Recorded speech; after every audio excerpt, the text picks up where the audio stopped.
It's always funny to me when people try to argue that the regular season sucks, that the NBA is a bad product, because if you have those takes, you're really just exposing yourself as somebody who doesn't actually watch basketball. Because those of us that watch the league night in and night out, we know that this regular season, it's been fun, it's been compelling, it's been interesting. There's been a lot of different storylines this regular season.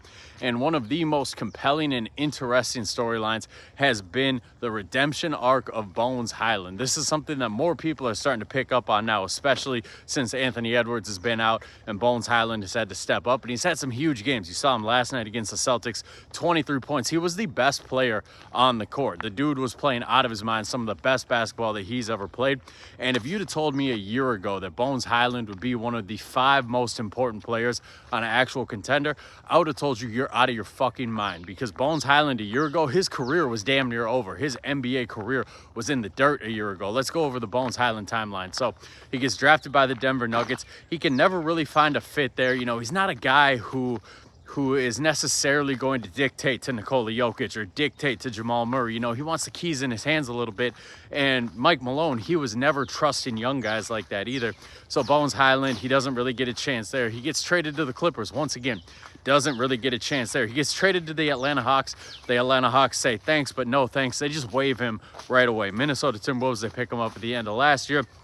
Get him on a 2-way contract. You know, one of those things where they're just taking a flyer on a former first-round pick. Good business for any team to do, but he doesn't get a chance last year at all. You know, they were already deep into the season. He came there late February, so they were just closing out the season. Obviously doesn't get any run. He's kind of an afterthought. They bring him back in the off season, and he's just kind of thought of as insurance. But their plan going into the season is, we're going to see what Rob Dillingham can do. They find out real quick Rob Dillingham can't really do anything, and they decide to start giving Bones some minutes. And every time Bones got on the court, Timberwolves fans were like, man, we need to see more of this guy. And then recently, Anthony Edwards has been out, and, you know, Bones Highland and Ayo Dosunmu, those guys have stepped in, and those guys have been a lot of fun. We need some kind of nickname for those guys. That backcourt, the Bones Highland, Ayo Dosunmu backcourt, they make an impact when they get in the game. They change the pace of the game. They change the flow of the game.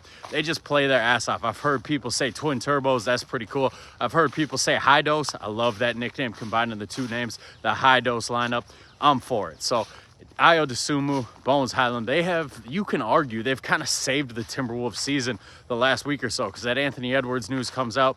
Timberwolves fans panic. They're like, we're going to be in the play-in. We're going to be a first-round exit team. They are keeping their heads above water, and they're winning important basketball games. They beat the Boston Celtics last night, guys. That is no small task to beat Jaylen Brown and Jason Tatum. And shout out to Ayo Dosunmu.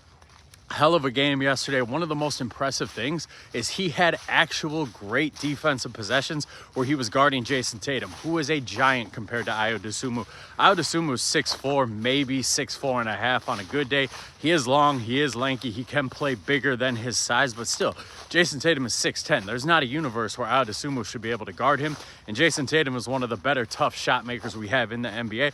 Ayo Dosunmu had some stand-up defensive possessions against him. So Bones Highland, man, I can't get enough of this kid. I really think he's making a late run for Sixth Man of the Year talks. The favorite right now is his teammate Naz Reid. Naz Reid is going to keep stacking up these Sixth Man of the Year trophies, but Bones Highland has a hell of a case for it.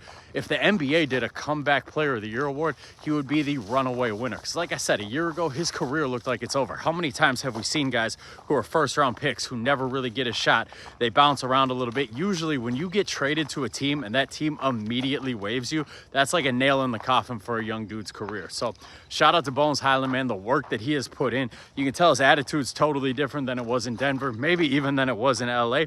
And you can tell that he's just thankful to have this opportunity, and he's taking it, and he's not looking back. That dude might get a hell of a contract this offseason. So like I said, man, if you are saying the NBA regular season sucks, you're just not really paying attention, because there are cool storylines like this league round, the Bones Highland redemption arc, man.